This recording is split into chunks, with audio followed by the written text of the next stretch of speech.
जो लोग इस संसार में दुख से, शोक से, भय से मुक्त होना चाहते हैं, बहुत ध्यान पूर्वक इसको बैठा लीजिए। सार बात है, तीर्थपाद भगवान के नाम का कीर्तन, नाम का जप, इससे बढ़कर कोई साधन नहीं है। जो इस संसार से मुक्त होना चाहता है, दुखों से, शोक से, भय से मुक्त होना चाहता है, उसे एकमात्र भगवान के नाम का कीर्तन, नाम का जप करना चाहिए। नाम का आश्रय लेने से मनुष्य फिर कर्म बंधन के पचड़ों में नहीं पड़ता। जिसने भगवान का नाम ले लिया महान बन जाएगा। और कोई प्रायश्चित ऐसा नहीं जो रजोगुण तमोगुण को नष्ट करके पाप का पूरा नाश कर सके। इतना केवल सामर्थ्य भगवान के नाम में ही है। श्री परमहंस सुखदेव जी महाराज राजा परीक्षित से कहते हैं, ये बड़ा गोपनीय प्रसंग मैंने तुम्हें सुनाया है। या एवं परमम गुह्यमितिहास मघापहम, ये जो चरित्र सुनेगा उसके नाम में प्रीति जरूर होगी, और जिसके नाम में प्रीति हुई और निश्चित परम पद को प्राप्त करेगा। समस्त पापों का नाश करने वाला अत्यंत गोपनीय ये चरित्र हमने सुनाया। जो पुरुष श्रद्धा और भक्ति के साथ इस चरित्र का श्रवण करेगा, कथन करेगा, वो कोई कैसा भी पापी क्यों न हो कभी नरक नहीं जा सकता। यमराज के दूत तो आंख उठाकर भी उसकी ओर नहीं देख सकते। उस पुरुष का जीवन चाहे कितना पापमय रहा हो, जो भगवान नाम उच्चारण करेगा, इस चरित्र को सुनेगा, वो निश्चित वैकुंठ की प्राप्ति करेगा। परीक्षित देखो, अजामिल जैसे पापी ने मृत्यु के समय पुत्र के बहाने नारायण नाम उच्चारण किया तो उसे वैकुंठ की प्राप्ति हो गई। फिर जो श्रद्धा के साथ भगवान नाम जपते हैं उनको क्यों नहीं भगवत प्राप्ति हो जाएगी। अब तो यमराज के दूत जब भगवान यम के पास पहुंचे तो उनको बड़ा आश्चर्य हुआ, क्योंकि दो भगवत पार्षदों ने यमपास काट दी और उनको वहां से विदा किया। एक तरह से यमराज के दूतों का अपमान ही तो हुआ। तो संयमनी पुरी में जाकर के यमराज के दूतों ने हाथ जोड़ करके कहा, यमदूतों ने कहा, कति संति शास्तारो जीव लोकस्य वै प्रभो त्रैविध्यम कुर्वतः कर्म फलाभिव्यक्ति हेतवा। प्रभो, ये दंड देने वाले कितने स्वामी हैं इस विश्व में? क्योंकि अभी तक तो मैं यही मानता था कि आप ही दंड देने वाले स्वामी हैं। संसार के जीव तीन प्रकार के पाप कर्म करते हैं। निषिद्ध, मनमानी, वासना से प्रेरित, इन सबको हम नरक लाते हैं। कोई पुण्य कर्म करता है तो देवलोक जाता है, कोई मिश्रित कर्म करता है पाप पुण्य तो मनुष्य लोक जाता है। हम ये मनमानी वासनाकृत पाप करने वालों को यहां जबरदस्ती लाते हैं और दंड देते हैं। प्रभु, लेकिन दंड देने वाला शासक तो केवल आप ही है। अगर और कोई दंड देने वाला शासक होगा तो फिर व्यवस्था ठीक नहीं बन पाएगी। प्रभु, ये क्या हुआ कि मैं जैसे इस पापी को बांध कर ला रहा था तो दो देवेश्वर प्रकट हो गए और उन्होंने यमपास काट दिया और हमको डांट लगाई। संसार में कितने नियामक हैं, कितने ईश्वर हैं, कितने स्वामी हैं।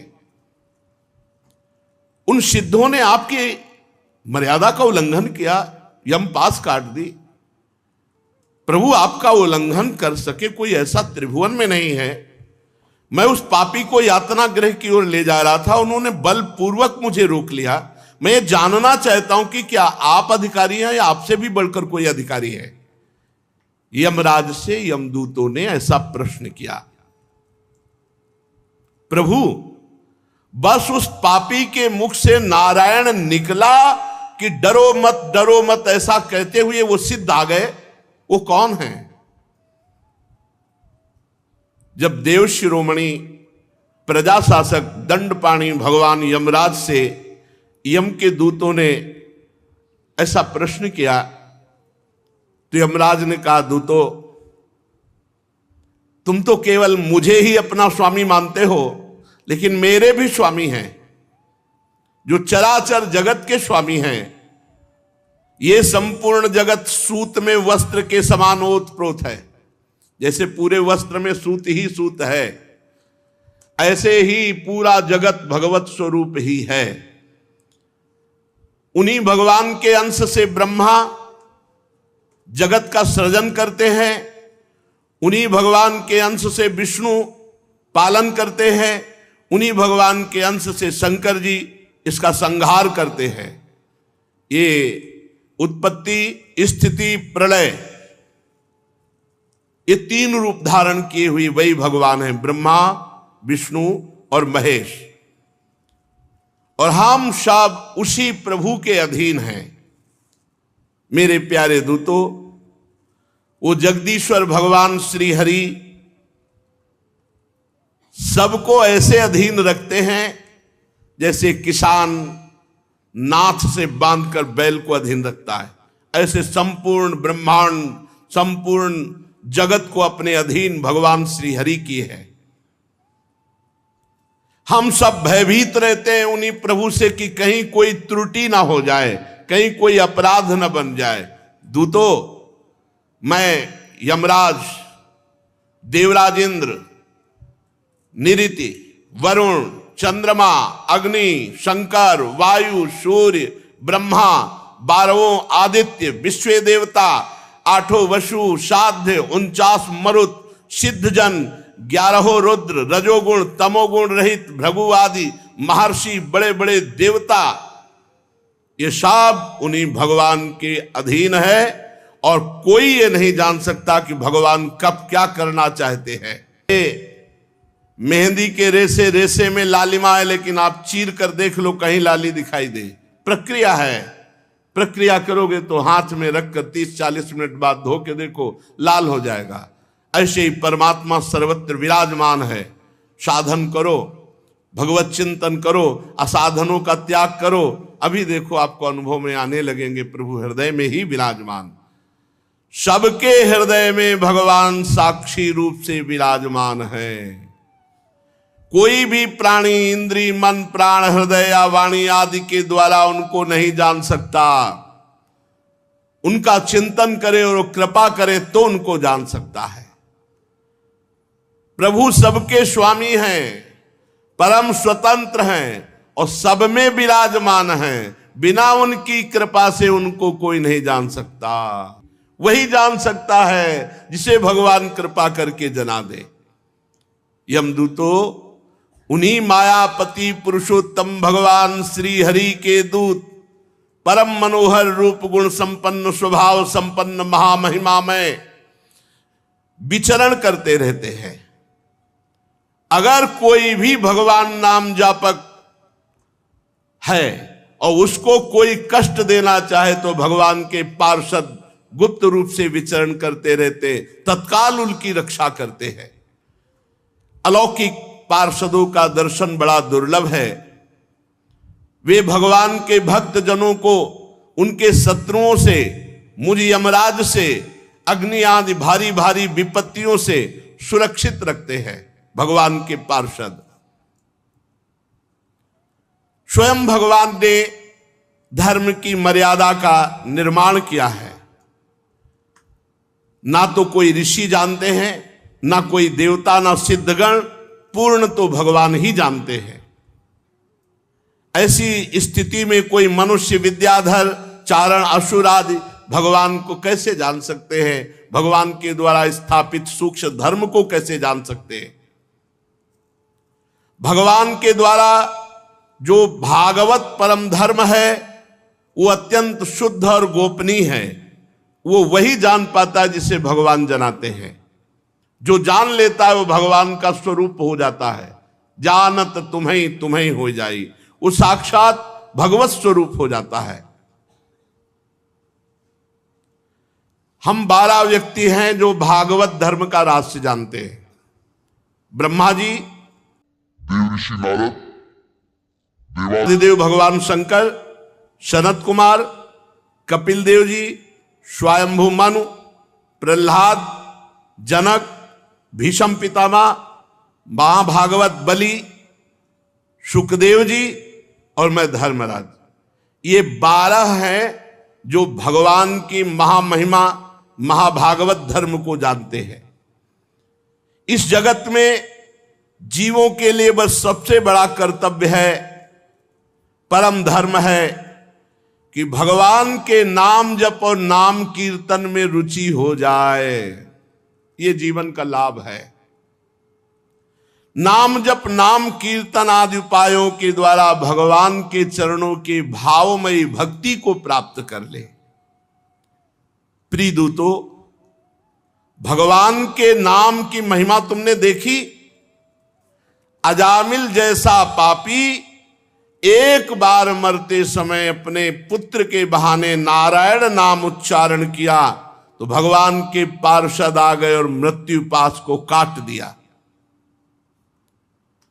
जो भगवान के भाव में भर करके चरित्र सुनते हैं, भगवान की लीला गायन करते हैं, भाव में भरकर नाम जप करते हैं, नाम कीर्तन करते हैं, इससे संपूर्ण अपराधों और पापों का नाश हो जाता है। और इतना ही फल नहीं है, वो भगवान के प्रेम को प्राप्त होता है। ये अत्यंत पापी अजामिल मरने के समय चंचल चित्त से पुत्र भाव से भगवान नाम उच्चारण किया तो नामाभास मात्र से सारे पाप नष्ट हो गए और उसे भगवान की प्राप्ति हुई। हे दूतों, बड़े बड़े विद्वानों की बुद्धि भगवान की माया से मोहित रहती है, इसीलिए वे भगवान के नाम जप भगवान के नाम कीर्तन में रुचि ना करके कर्मानुष्ठान, जिनका मीठा मीठा फल शास्त्रों में वर्णन है, उसी में मोहित रहते हैं और बड़े बड़े कर्मों का अनुष्ठान करते रहते हैं। वो महामहिम भगवान के नाम में प्रीति नहीं कर पाते। ये देखो कितनी विचित्र भगवान की माया है कि विद्वान होते हुए भी वो भगवान के नाम में प्रीति नहीं कर पाते। भगवान के नाम में प्रीति होना सबसे बड़ा कठिन कार्य है। ये काम कर लिया तो विश्व में कोई भी ऐसा कार्य नहीं जो आप कर ना सके।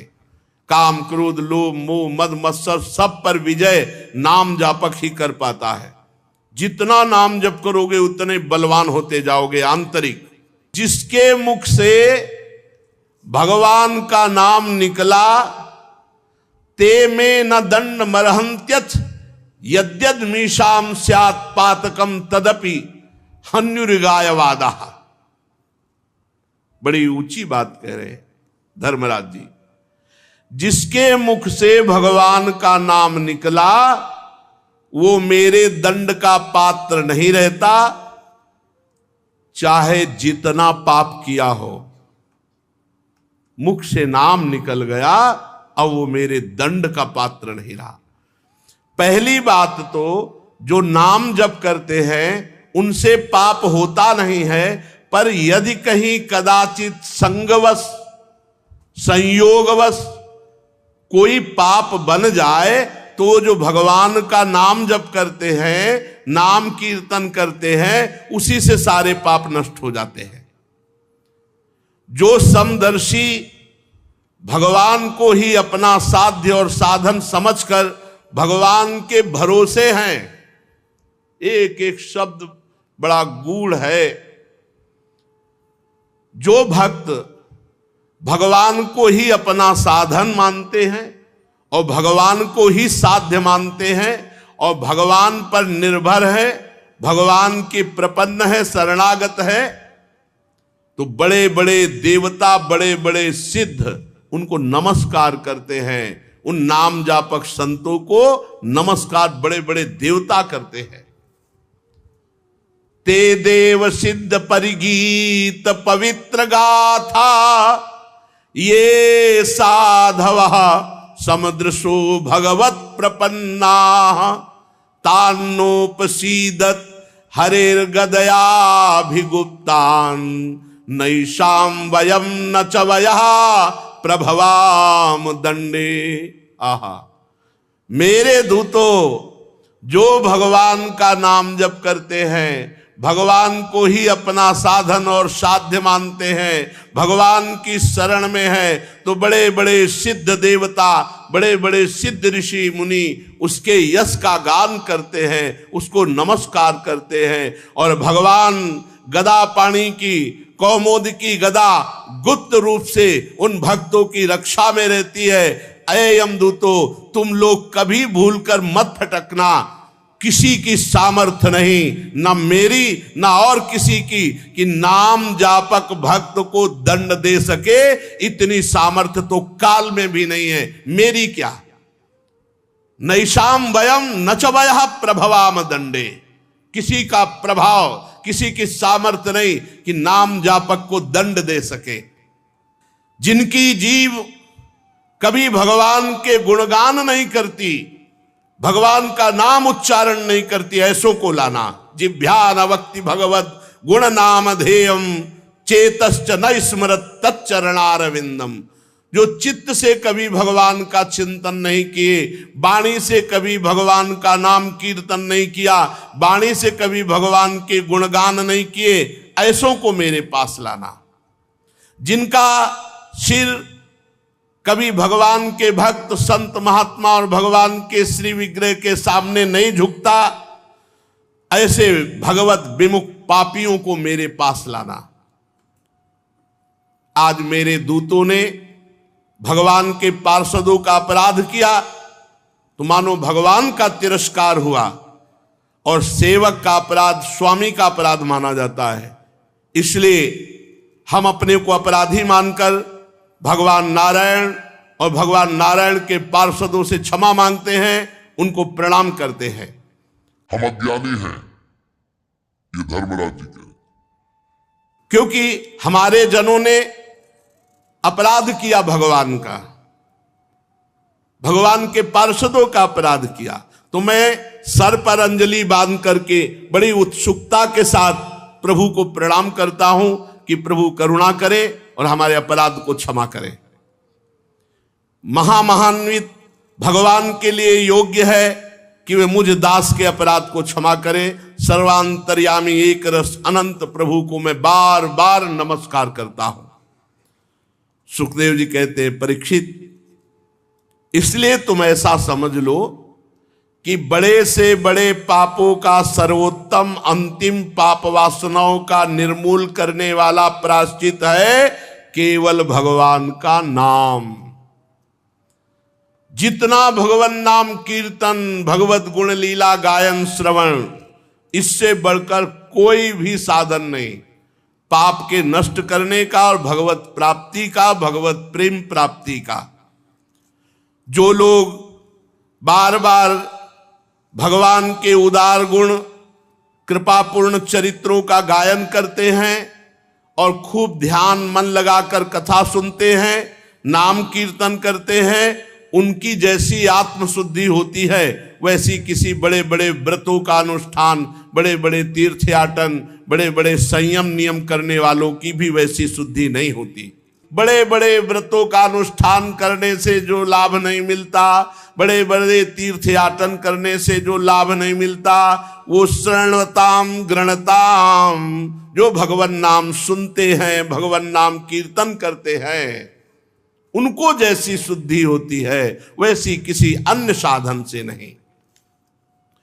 जो मनुष्य भगवान श्री कृष्णचंद्र जी के चरणारविंद का दासत्व स्वीकार करके खूब नाम जप नाम कीर्तन करता है, वो इस महान माया के आपातरम्य दुखद विषयों से बैरागी बन जाता है। ब्रह्मादिक के भोग सब विषम लागत ताई, नारायण ब्रजचंद की लगन लगी है जाए। कृष्णांग पद्म मधुलिन पुनर्विशिष्ट माया गुणेशु रमते वृजना वहेशु। जो भगवान के चरण के आश्रित हैं, भगवान के चरण कमलों के जो भ्रमर बने हुए हैं, जो नाम कीर्तन करते हैं, नाम जप करते हैं, उनको माया का ये दुखद विषय आकर्षण नहीं होता। ये कहते हैं हम चाहते नहीं है पर हमारा मन विषयों में जाता है और ऐसा नाम जप नहीं, इसलिए नाम जप बढ़ाइए। देखिए यहां कह रहे हैं कि जो संपूर्ण लोक लोकांतरों के भोग हैं वो कृष्ण चरणारविंद के दासत्व से युक्त हृदय वाले को, जिनका नाम जप चल रहा है, नाम कीर्तन कभी नहीं घसीट सकते। नाम जप नहीं है, वही कमजोरी हमारी हमें भोगों में ले जा रही है। कामनाओं के समय आप नाम जप क्यों नहीं कर रहे थे जब कामना उत्पन्न हो रही थी? अगर नाम जप नहीं होगा तो बुद्धि का हरण हो जाएगा, बुद्धि में पानी फेर देगी माया और आप वही कर बैठेंगे जो नहीं करना चाहिए। इसलिए बुद्धि को शुद्ध रखने के लिए, पापों का मार्जन करने के लिए अन्य कोई प्रायश्चित कर्म की जरूरत नहीं। निरंतर नाम जप करो, नाम कीर्तन करो, भगवान की कथाएं सुनो, इससे हृदय बहुत जल्दी पवित्र होगा। परीक्षित, जब यमदूतों ने अपने स्वामी धर्मराज के मुख से इस प्रकार भगवान की महिमा सुनी तो भूमि पर मस्तक रखकर भगवान के पार्षदों और भगवान को प्रणाम किया और उनके आश्चर्य की सीमा न रही कि जीवन भर पाप करने वाला एकमात्र भगवान के नाम का उच्चारण करके ऐसी महिमा युक्त परम पद को प्राप्त हुआ। उस दिन से यमदूतों में बात फैल गई कि किसी भी नाम जापक की तरफ आंख उठाकर भी कोई यमदूत ना देखे। पूरे यमपुरी में यमदूतों में बात फैल गई, नाम जापक के ऊपर आंख उठाकर भी कोई यमदूत ना देखे। प्रिय परीक्षित, इतिहास मिमं गुह्यं भगवान कुंभ संभव कथयामास मलय आसीनो हरिमर्चयन। ये इतिहास परम गोपनीय अत्यंत रहस्यमय है। मलय पर्वत पर विराजमान भगवान अगस्त्य जी ने श्री हरि की पूजा करते समय मुझे ये सुनाया था, जो ये सुनेगा उसकी नाम में रति हो जाएगी और नाम में रति हुई तो भगवान में रति हो जाएगी। वर्णन किया था कि स्वयंभू मनवंतर में देवता, असुर, मनुष्य, सर्प, पशु, पक्षी आदि की सृष्टि कैसे हुई। प्रभु, मैं थोड़ा और विस्तार से जानना चाहता हूं। श्री सुखदेव जी ने कहा, राजा प्राचीन वर्ग के 10 पुत्र जिनका नाम प्रचेता था, पीछे आपने सुना, और वो समुद्र में खड़े होकर भगवान शंकर के द्वारा बताए हुए रुद्र गीत से आराधना कर रहे थे। 10,000 वर्ष तक समुद्र में खड़े होकर उस मंत्र का जप करते हुए आराधना की। तो जब बाहर निकले तो देखा वृक्ष ही वृक्ष, कहीं ऐसी जगह नहीं जहां वृक्ष ना हो। तो उनको वृक्षों पर बड़ा क्रोध आया, प्रचेतागणों को, और उन्होंने अपने तपोबल से क्रोधाग्नि प्रकट करके वृक्षों में आग लगा दी। वायु और अग्नि का संकल्प किया तो वायु और अग्नि वृक्षों को भस्म करने लगी। हर बात में कोई न कोई रहस्य होता है। ये भगवान की आराधना करके निकले, भगवान का साक्षात्कार हुआ, अचानक इनको क्रोध आ गया।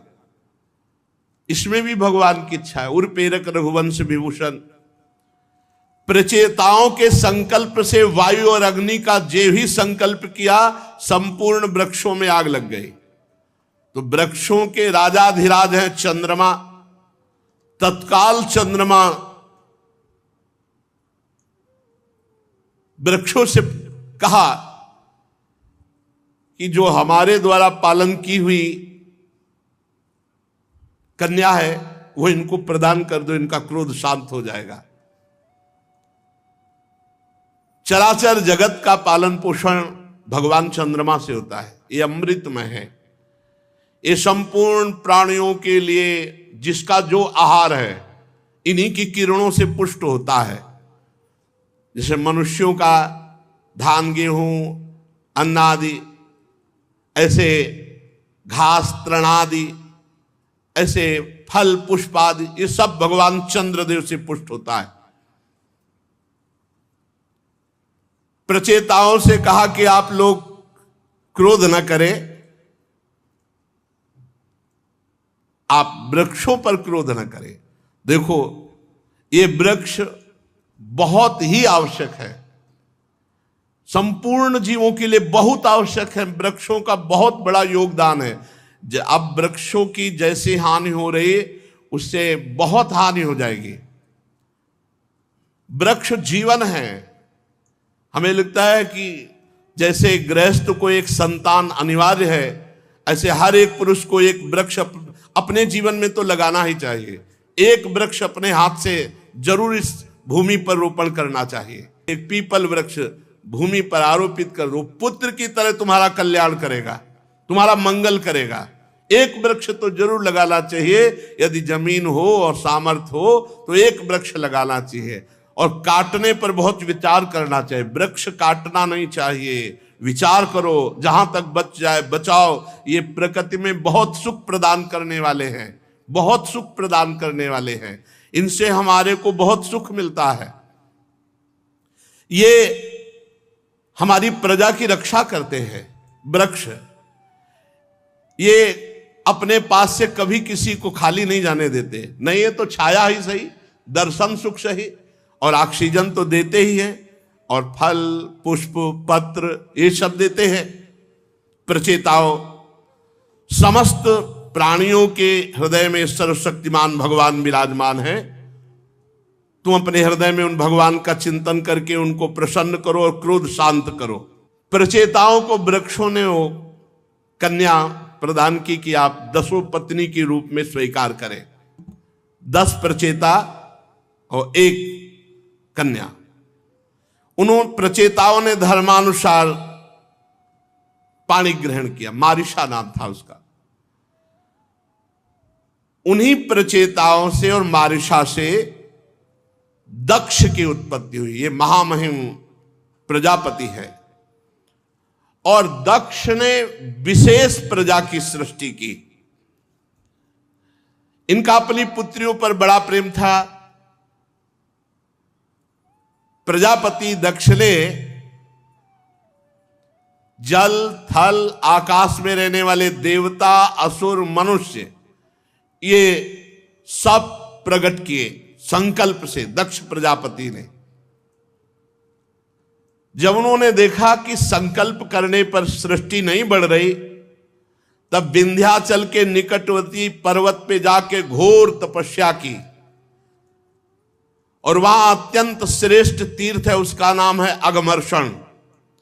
उसमें स्नान करते ही सारे अघ अर्थात पाप नष्ट हो जाते हैं। दक्ष 3 बार उसमें स्नान रोज करते और भगवान श्री हरि का भजन करके भगवान की प्रसन्नता के लिए आराधना करते। प्रजापति दक्ष ने हंस गुह्य नाम के स्तोत्र के द्वारा भगवान की आराधना की, स्तुति की। हे भगवान, आपकी केवल अनुभूति ही की जा सकती है। भगवान आनंदमय है। आपकी चित्त शक्ति अमोघ है।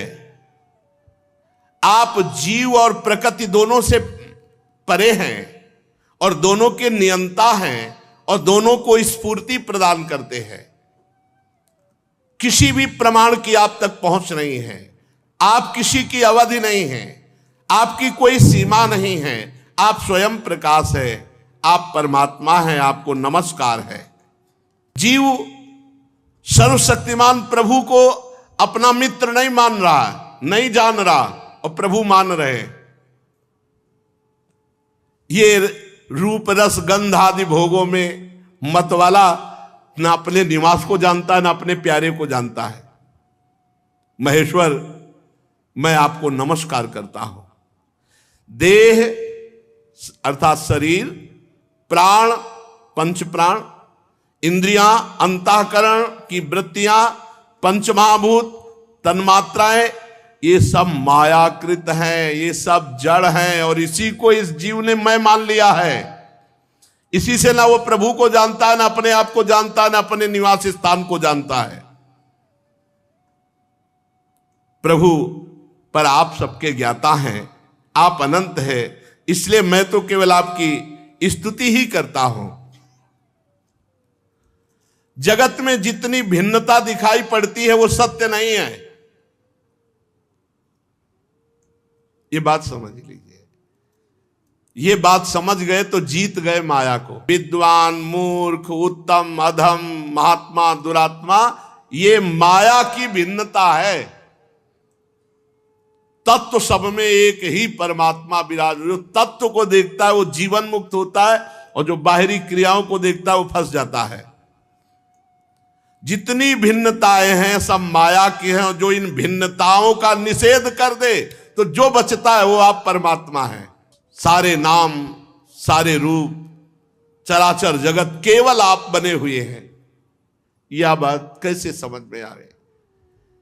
केवल आप बने हुए। प्रभु आप प्रसन्न होइए, मेरे को दृष्टि दीजिए, केवल आप है।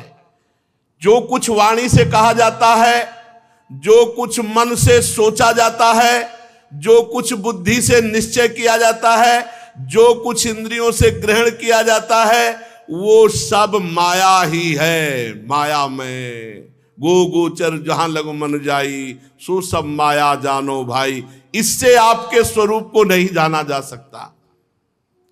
गुण, सतोगुण, रजोगुण, तमोगुण, उनकी उत्पत्ति, उनका अधिष्ठान सब आप में है, पर आप ऐसे छुपे हुए हैं कि आपको जाना नहीं जा सकता। इनके द्वारा भगवान आप अपनी कृपा से अपनी पहचान करवाते हैं। इसीलिए जो जान गया वो ये देखता है कि बनाने वाले आप हैं और बनने वाले भी आप हैं। बनाने वाले आप हैं और बनने वाले भी आप हैं और बिगाड़ने वाले भी आप हैं। अब क्या, जिसको ये बोध हो गया सृष्टि रचना करने वाले आप हैं और जो रचा गया वो भी आप है और जो लय हो रहा है वो भी आप है। आप तो बस मुझ पर प्रसन्न होइए। हे प्रभु, कोई वाद विवाद के द्वारा आपको नहीं जान सकता, तर्क के द्वारा आपको नहीं जान सकता, क्योंकि जितना तर्क है वो बुद्धि तक है। बार बार मोह में डालने वाली माया की बुद्धि से कोई तर्क के द्वारा भगवान को कैसे जान सकता है? अगमर्षण तीर्थ में जब प्रजापति दक्ष जी ने इस प्रकार भगवान की स्तुति की तो भगवान प्रकट हो गए। उस समय भगवान गरुण के कंधे पर चरण रखे हुए, विशाल एवं हृष्ट पुष्ट अष्टभुजा, चक्र, शंख, तलवार, ढाल, बाण, धनुष, पास, गदा, आठों भुजाओं में धारण किए हुए थे। सुदर्शन चक्र, पांचजन्य शंख, तलवार, ढाल, बाण, धनुष, पास, कौमुद की गदा, 8 अस्त्र 8 भुजाओं में। वर्षाकालीन मेघ के समान श्यामल शरीर पर पीतांबर फहरा रहा था। मुखमंडल प्रफुल्लित, नेत्रों में प्रसाद की वर्षा, घुटनों तक लंबी बनमाला लटक रही, वक्षा स्थल पर श्रीवत्स का चिन्ह, गले में कौस्तुभ मणि, बहुमूल्य किरीट, मस्तक पर, हाथों में कंगन, कानों में मकराकृत कुंडल और कमर में करधनी, अंगूठी, अंगुलियों पर कड़े, नूपुर, बाजूबंद, सब आभूषणों से सुशोभित बड़ा सुंदर रूप भगवान श्री हरि का। भगवान सबके हृदय की बात जानते ही हैं। भगवान ने प्रजापति दक्ष से प्रजावृद्धि की कामना देखकर उनसे कहा, भगवान ने कहा, परम भाग्यवान दक्ष, तुम्हारा मंत्र और तपस्या सिद्ध हुई। केवल मंत्र मिल जाने से ही काम नहीं होता, जपना पड़ता है, पवित्रता पूर्वक उसको अपने में रमाना होता है। गुरु मंत्र मिल गया तो अब उसको आप जपिए, जप करके उसको अपने में जागृत कीजिए, आपके नस नाड़ियों में मंत्र छा जाए।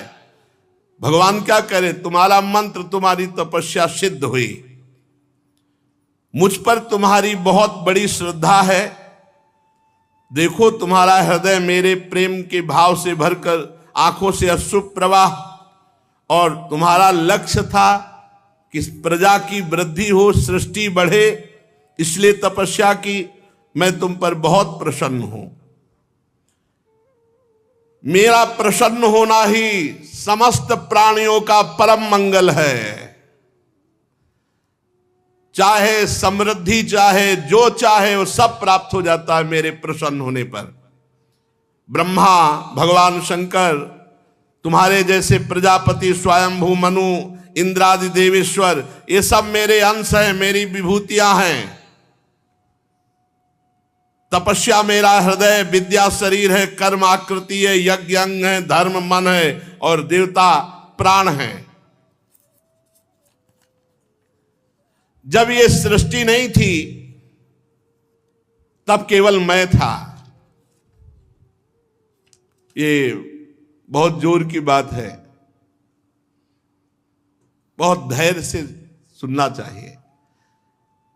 अहम एवा समेवाग्रे नान्यत किंचांतरम बहि संज्ञान मात्र अव्यक्तम प्रसुप्तमिव विश्वतः। जब ये सृष्टि नहीं थी तब केवल मैं ही था, वो भी निष्क्रिय, क्रिया रहित। बाहर भीतर कहीं कुछ नहीं था, कुछ नहीं था। बाहर भीतर कहीं भी कुछ नहीं था, ना कोई दृश्य था, ना कोई दृष्टा था, केवल मैं ज्ञान स्वरूप, और वो भी अव्यक्त। ऐसा मान लो जैसे गाढ़ सुषुप्ति में कुछ नहीं होता, वैसे ही संपूर्ण सृष्टि में कुछ नहीं था, केवल मैं ही मैं था। और मैंने ही संपूर्ण सृष्टि को प्रकट किया अपने आप से, अपने आप में। जब सृष्टि नहीं थी मैं ही मैं था, जब सृष्टि नहीं रहेगी तो मैं ही मैं रहूंगा, और बीच में जो कुछ प्रकट हुआ सब मैं हूं। इतना ज्ञान हो जाए बस जीवन मुक्त हो गया। और ये बात तभी समझ में आएगी जब तपस्या होगी। बिना घोर तप के ये कोई नहीं जान सकता। इसीलिए ब्रह्मा जी भी प्रकट होकर पहले तप किए, और उस तपस्या के प्रभाव से 9 प्रजापतियों की सृष्टि की। दक्ष, ये पंचजन प्रजापति की कन्या अश्विनी है, तुम इसे पत्नी रूप में ग्रहण करो, और गृहस्थोचित स्त्री सहवास रूप धर्म से अब सृष्टि प्रकट करो। अब बहुत सी सृष्टि तुम्हारे द्वारा प्रकट होगी। मानसिक सृष्टि हो गई, अब तुम स्त्री पुरुष के संयोग से सृष्टि उत्पन्न करो। ये हमारी बहुत बड़ी सेवा होगी। देखो यहां गृहस्थी में ध्यान रखना है। जो लोग समझते हैं कि हम गृहस्थ में हैं, हमको तो भगवत प्राप्ति नहीं हो सकती, वहां आप देखिए यहां भगवान कह रहे हैं ये गृहस्थ धर्म में संतान उत्पन्न करना भी भगवान की पूजा है। कह रहे मेरी सेवा होगी। स्त्री पुरुष के संयोग से जो संतान उत्पन्न होती वो मेरी सेवा ही होती है। और संतान को पढ़ाना, लिखाना, पोषण करना, परिवार का मेहनत करके धन, ये सब पूजा है भगवान की। मन मानो, तुम अहंकार मत करो।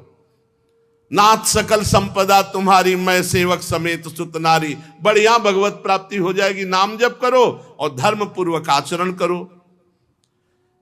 भगवान इतना कह करके अंतर ध्यान हो गए। दक्ष प्रजापति आश्चर्यचकित हो गए। इतना प्रेम विह्वल है कि खड़े रहने की भी सामर्थ्य दक्ष प्रजापति में नहीं। भगवान के दर्शन के आनंद से फिर भगवान ने जैसी आज्ञा की थी, पंचजन की पुत्री अशिकनी से विवाह किया, और समय आने पर एक एक करके 10,000 पुत्र उत्पन्न किए। क्योंकि सृष्टि विस्तार के लिए भगवान ने आज्ञा की। 10,000 पुत्रों को आदेश किया, तप परायण हो, फिर आकर सृष्टि बढ़ाओ। 10,000 पुत्र पश्चिम दिशा की ओर चले और सिंधु नदी समुद्र के संगम पर नारायणसर नामक एक महान तीर्थ है, वहां वो तपस्या के लिए निवास करने लगे ऋषि मुनियों के आश्रमों में। देवर्षि नारद जी ने देखा है तपस्या करने आए हैं और ये प्रजा की वृद्धि करना चाहते हैं, तो 10,000 को बुलाया और एकांत में बैठाला। देवर्षि नारद जी ने कहा, तुम आए हो तपस्या करके और तपस्या का उद्देश्य है प्रजा की वृद्धि करना। बताओ, पृथ्वी का अंत देखा है तुमने? पृथ्वी कितनी बड़ी है, क्या है, इसका अंत देखा है? अदृष्टांतम भुवो यूयम बालिसाबत पालका। जब पृथ्वी का ही अंत नहीं देखा तो तुम पृथ्वी में सृष्टि क्या बढ़ाओगे? बड़े खेद की बात है। एक ऐसा देश है जिसमें एक ही पुरुष है, देखा है? उनका नहीं। फिर क्या तुम तपस्या करने? एक ऐसा देश है जिसमें एक ही पुरुष है। पृथ्वी का अंत देखा? बोले नहीं देखा। बोले एक ऐसा बिल है जिसमें प्रवेश होने के बाद बाहर का रास्ता ही खत्म, निकली नहीं सकता। देखा है? उन्हें नहीं देखा। एक ऐसी स्त्री है जो बहुरूपिणी है, उससे बच नहीं सकता, फंसा लेगी, देखा है? बोले नहीं देखा। बोले एक ऐसा पुरुष है जो व्यभिचारिणी का पति है, देखा है? बोले नहीं देखा। बोले एक ऐसी नदी है जो आगे पीछे दोनों ओर बहती है, देखा है? बोले नहीं देखा। बोले एक ऐसा विचित्र घर है जिसमें 25 पदार्थ भरे रहते हैं, 25 पदार्थों से बना है, देखा है? बोले नहीं। बोले एक ऐसा हंस है जिसकी बड़ी कहानी विचित्र है, देखा है? बोले नहीं। बोले एक ऐसा चक्र है जो छुरे एवं वज्र से भी कठोर है और वो घूमता रहता है, सबको काटता रहता है, देखा है?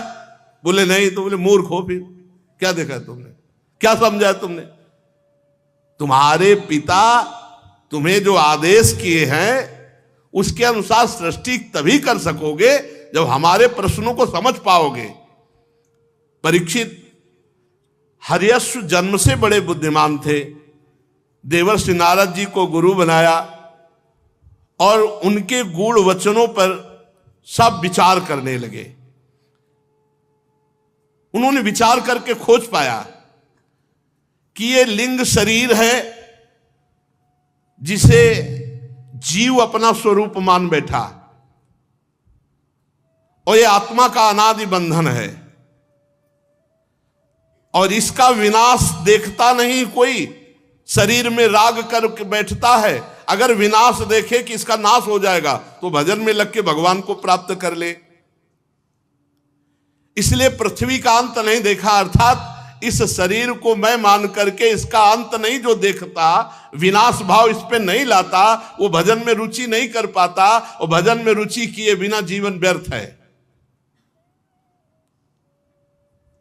एक ऐसा देश है जिसमें एक ही पुरुष रहता है, तो सचमुच सचमुच ये 3 अवस्थाएं, जागृत, स्वप्न, सुषुप्ति, इसमें एक ही पुरुष है परमात्मा जो हर समय जागता रहता है।